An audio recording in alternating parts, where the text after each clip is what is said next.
laps in duration, and the way the grid will line up for this one is going to see the man who comes here on the championship as the leader, but of course once drop scores are taken in, he then drops slightly back behind Paolo De Conto. But Frank Kanskar did a great job yesterday with these heats, which means he qualifies on pole position. Alongside him then will be the man who is chasing him all the way, 6 to 8, Paolo De Conto.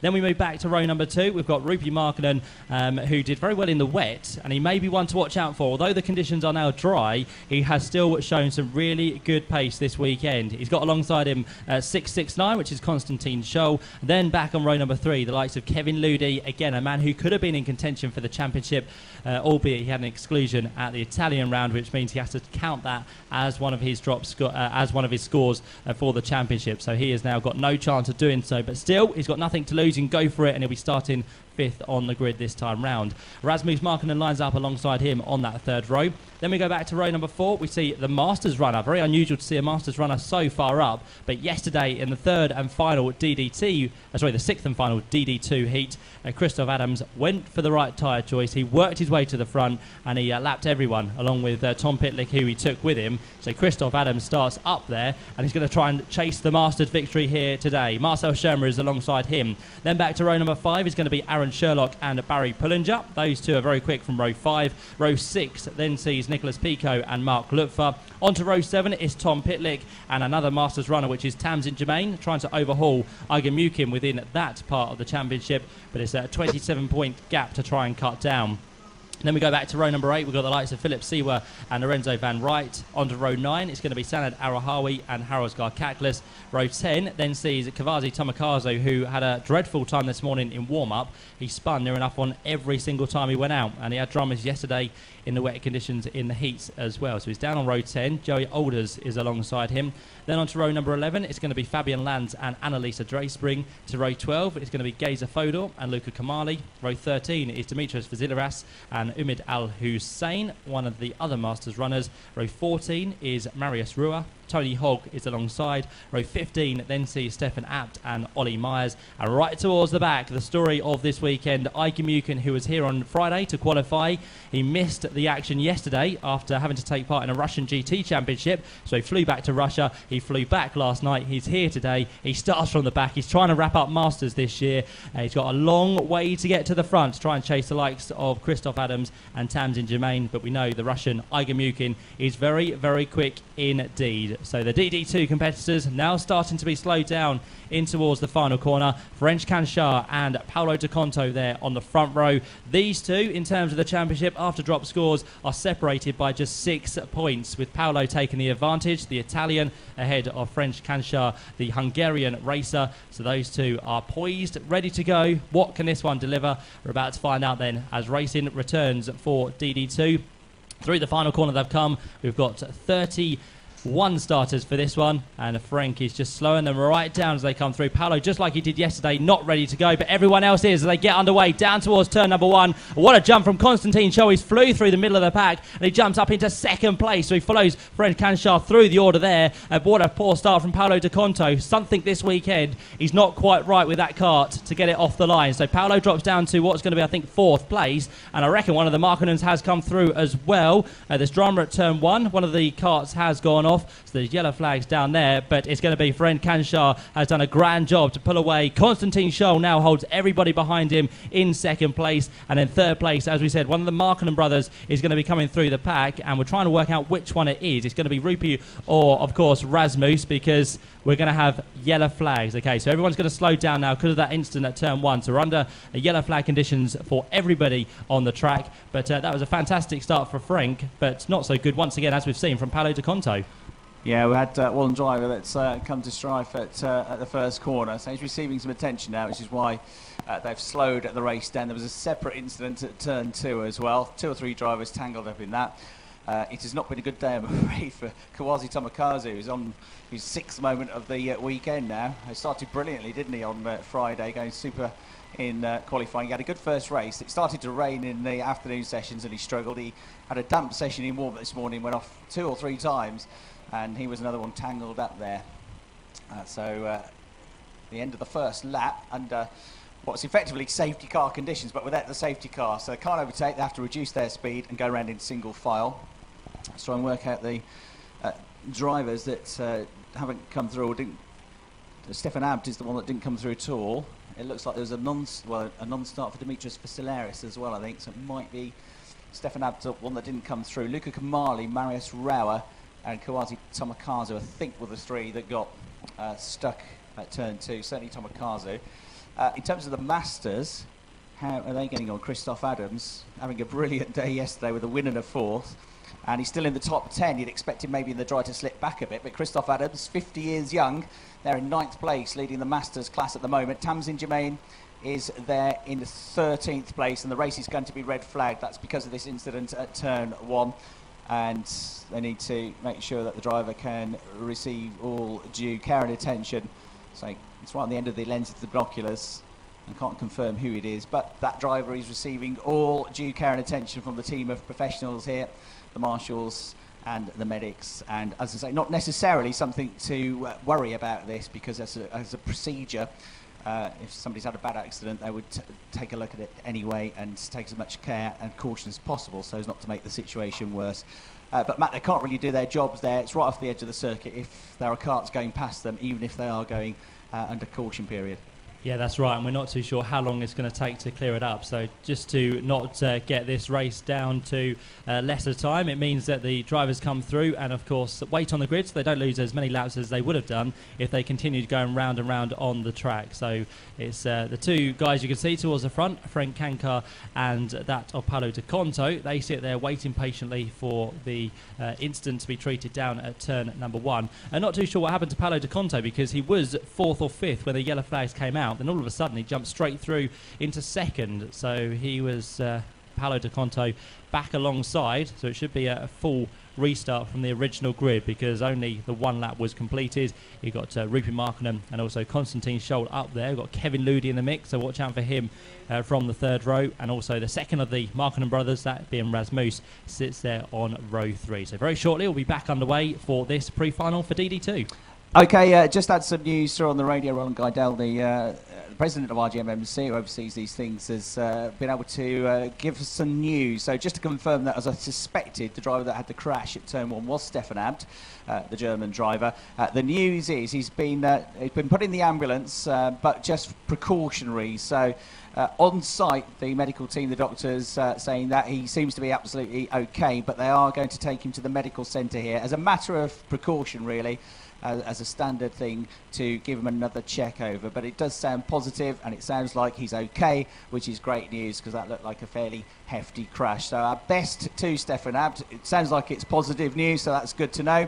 And here we are, Matt, with our race about to get back underway. So it'll be a full restart. And just to remind you of the championship situation, the drop scores considered, although he's leading overall on total points, when you take their worst pre-final and final away, 177 points is Paolo De Conto's score, and 171 for Frank Kanschar. So Kanshar's got the edge total points, but once you take away their worst scores, it switches around, and a 3-point deficit becomes a 6-point advantage for Paolo De Conto.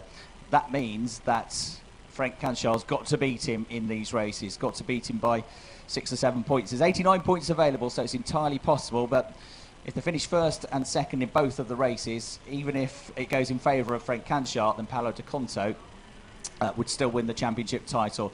3rd in the points, as you've seen there on screen, is Marcel Schirmer. The German driver still has an outside chance, but his main objective, I think, this weekend will be to finally make it onto the podium after what's been a promising season for him so far. He's had a really good run, the German driver, and he'll be one to watch a little bit further down the grid for this one, starting in 8th place. So it's Kanschar and De Conto on row 1, Markinen and Scholl on row 2, Ludi and Rasmus Markinen on row 3. Here to talk you through the starts, it's back to Max Suckling. Thanks, Chris. Yep, so here we go again for DD2. Let's see if we can get round this first lap without any dramas. Again, watch out for Paolo De Conto. He's been struggling all weekend with his starts. He's been hanging back. He's been waiting for everyone else, and that's where he seemed to lost the places along the way. But he's backing them up. Frank Kanschar is there, ready to go, being pushed all the way, and the race does now get underway. Still the 12 laps of duration. A few jump starters from a low lower down the field by the looks of it, but that's up to the officials to have a look at that one. And it's bumping and boring. Paolo De Conto is one of those who gets nudged wide there, but somehow comes through in third place. It was one of the Markkinen brothers. In fact, now both of the Markkinen brothers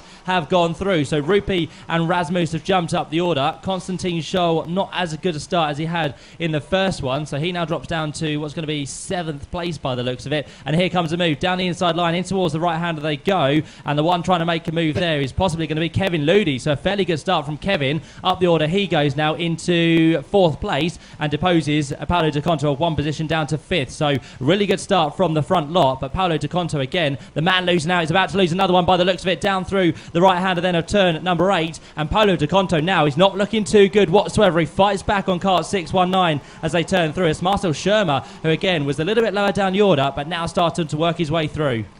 Yeah, Marcel coming from the third row of the grid. A couple getting tangled up further back down the order was Sanad and Tony Hogg. There was another driver involved in that, but that was further down the order. So at the head of the field, what a start it has been. Once again from Frank Kanshaw. He showed this in the dry conditions in one of the races yesterday. He had a similar lead at the end of the first lap in that one, 1.3 seconds. Rupert Markkinen is second. Rasmus Markkinen, his twin brother, is third. So it's Finn second and third. And Kevin Ludi, the Swiss driver, in 4th place. Just out of the championship fight in all realism, but looking to get as high at the top 10 as he can.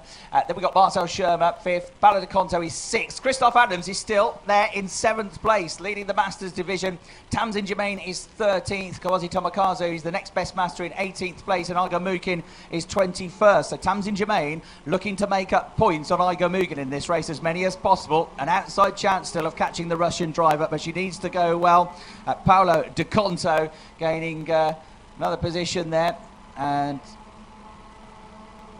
shown as coming through where down the order De Conto's tumbled down the order, 26th. That's showing us what has happened to him. Has he got an issue? Has he had a moment? Didn't see that. Was looking down the rest of the field. There he is. I can see him now coming through turn number 2. So Paolo De Conto's tumbled right down the order here, I'm afraid, almost towards the back of the field. So a really terrible lap for the championship contender there. What's he had so far this year? He's had a 1st and a 2nd in his pre-finals. His worst result in the pre-final has been 13th. So unless he gets back up any higher than 13th, Matt, he's going to have to count this one towards his total. Yep, so this is going to be pretty bad for Paolo De Conto. It's always weird to try and work out the drop scores because it can sometimes work in your favour, but we'll see how it changes after this one. French Kanskar still leads the way out front. Change for 30s on the cards here, possibly. It's Kevin Ludi dives to the inside at turn number 1, and he gets the job done as he works his way past Rupi Markkinen. So a great lunge there. He got the thing lined up through the final corner. He now jumps on to 3rd place. So he gets one of the Markkinen brothers done.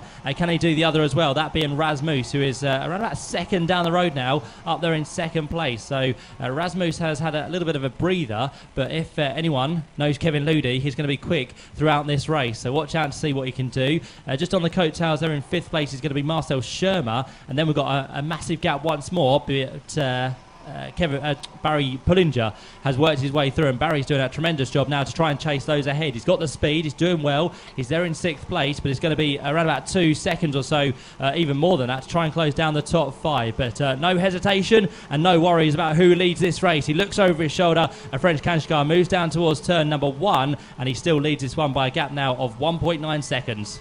Yep, so the front runners go over the start-finish line. Nicola Pico looking good in 8th place, and a switch round there at the tail end of the top 6 on the way into turn number 1, and a bit of contact as well. Nicola Pico, as I say, had a good run down the start-finish straight. He got through, made his move on the way into turn number 1, then got a little bit of contact, a little bit of rubbing on the way out of the turn, but Aaron Sherlock has had to concede the position, I think. So now we got then we've got those two going nose to tail down the back straight. We've also got a 3-way fight for 3rd place. Very much under development here on the way into the left-hander at turn number 7. So the top 2 are well clear, but this that you're looking at is the battle for 3rd place with 6.48 Rupert Markkinen, 6.09 the blue race suit Kevin Ludi, and just behind them 6.19 the other green and white colour scheme, that's Marcel Schirmer. So those 3 right together. Nicola Pico has somehow managed to stay at the head of that next group, just ahead of Aaron Sherlock, so they're 7th and 8th. Christoph Adams not too far behind them, continuing to lead the Masters division by quite some way, keeping an eye on Aaron Sherlock as he tries to get the place back on the way into turn number 1. He does that, so back up to 7th place, a good move that. to get back out of the French driver, Nicola Pico, and up ahead, third, fourth, fifth, all tied together here, and Kevin Ludi doing his best to draw alongside now Markkanen and get to the head of that group, and he's going to do it on the run down into turn number 5. Kevin Ludi gets himself up to third place here, and I've got a feeling that Marcel Schirmer has followed him through to go fourth ahead of Markkanen. Yeah, Marcel pounced at the same time as Kevin Ludi, and it was the Markkanen brother who left the door open there, so both go through up into third and fourth places. Now they're going to be trying to attack the man in second, which is the next of the Markkanens, Rasmus, who works his way now down to the final corner, but still out front with this almighty lead. French Canchar now has a 2.1 second advantage. He goes through for the 6th time, and now goes on to lap number 7. So this is all good stuff towards the front. And another change there is one of the Markkanen brothers, that being Rupi, I gather, fights back on Marcel Schirmer to take 4th place away once more. Paolo Di Conto update, he's out of the race, so he's not going to make up any ground. So this will be his drop score. His worst pre-final score, as I say, is a 13th place finish from earlier in the season at the start of the year.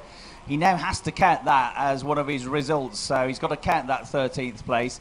That is going to hand quite an advantage, I think, to Frank Canchar. The other headache, of course, for Paolo Di Conto is that the result of this race gives us the grid for the final. So if it stays like this, Canchar is going to be on pole position at one end of the grid and at almost the entirely opposite end of the grid. At the back is going to be Paolo Di Conto. So this is working out nicely for the Hungarian, Matt. Yeah, and of course, if you had you have a bad pre-final, that's going to pretty much lend you into a bad final as well. So he can't do too much, although he will try his best to fight through with Paolo Di Conto, but we'll see what he can come up with from the back of the field. Top 5 go through unscathed, still in the same order, and watch out for the 6th place man now, Barry Pullinger. Gradually he's working his way towards the front as well. Can he catch those two ahead before the race is done? Well, he's got time to do so, and it may be on the cards as well, because he's been a very quick runner so far this weekend, a man who knows the circuit inside out pretty much. He races here a lot within the BNL Championship.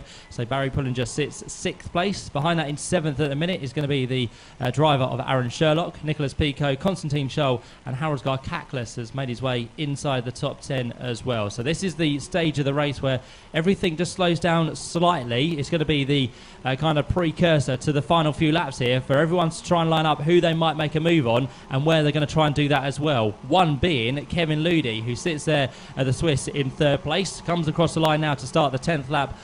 The 9th lap of this race, in towards the first corner, but still putting up a great defence here. Holding him back is the first of the Markkanen brothers, which is Rasmus, but one slight mistake here could change this order for second.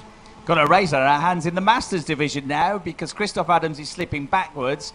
Tamsin Germain is going forwards, but she's not going forwards as quickly as one Kawazi Tamakazo. So he has a nightmare in the damp and the wet conditions, but he's flying in the dry once again like he was at the start of the weekend. So he's now ahead of Tamsin Germain. He's up to 14th place, and he's only a couple of positions behind Christoph Adams. And don't forget, there's only 1 point separating Germain and Tamakazo in the championship for 2nd place overall. So the Japanese driver is going to draw level with her on the drop scores after this one. Looking at the head of the field, serenely marching on his way and about to go over the start-finish line, number 613, Frank Canchar. There he goes, whipping under the bridge. Our race leader with a handsome advantage now over 2nd and 3rd. Nose to tail for those two, though, and Kevin Ludi goes to the inside here, and through he goes into 2nd place. Can he get himself a 3rd podium this year in the final? There he goes. Great move that on Rasmus Markkanen, who's demoted down to 3rd place. A gap back to Rupert Markkanen in 4th. And then Marcel Schirmer is a couple of lengths back in 5th place. Barry Pullinger from 10th on the grid is having a lonesome time of it at the moment. He runs in 6th place. 7th, Aaron Sherlock. 8th, Nicola Pico. Konstantin Scholl, 9th. And Haraldsgaard Kaklis, who won one of the heats yesterday, is 10th.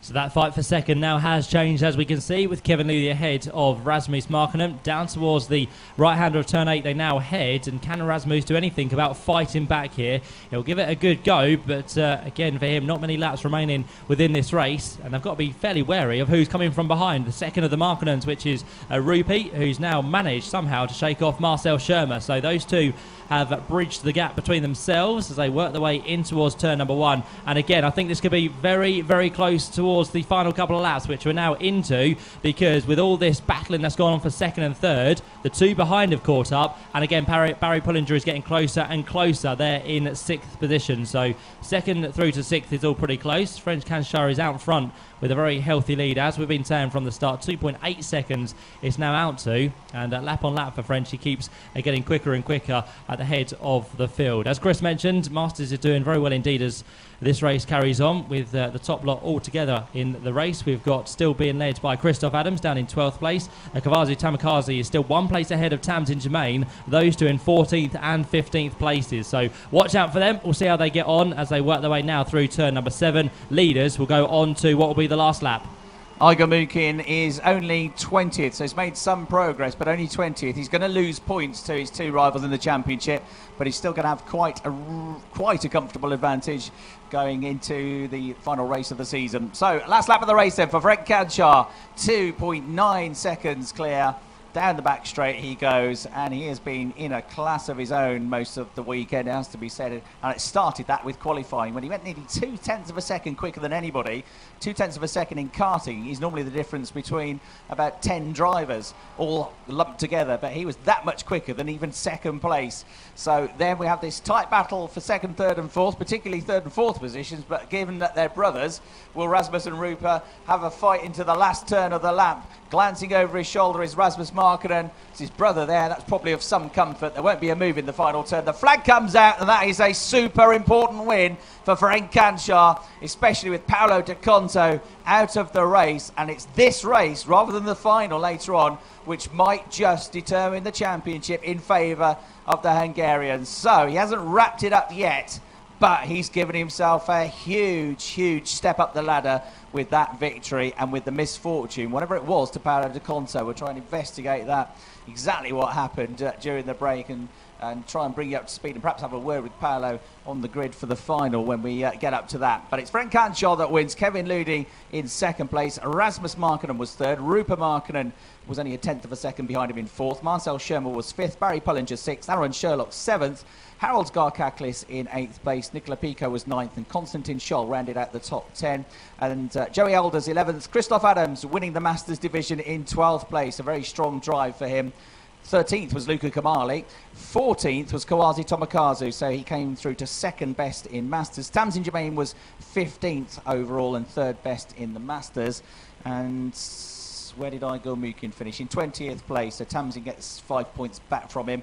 Kavazu gets 6 points back from him, and I think that Kavazu and Tamsin are now level on points on drop scores going into the final round in the fight for second in the championship. So that is the story. Frank Canchar picks up 34 points. Paolo Di Conto only got 7 points for that one. That will be now his drop score from the race. And the driver third in the championship coming into the weekend, Marcel Schirmer, with a 5th place finish there, will pick up 30 points.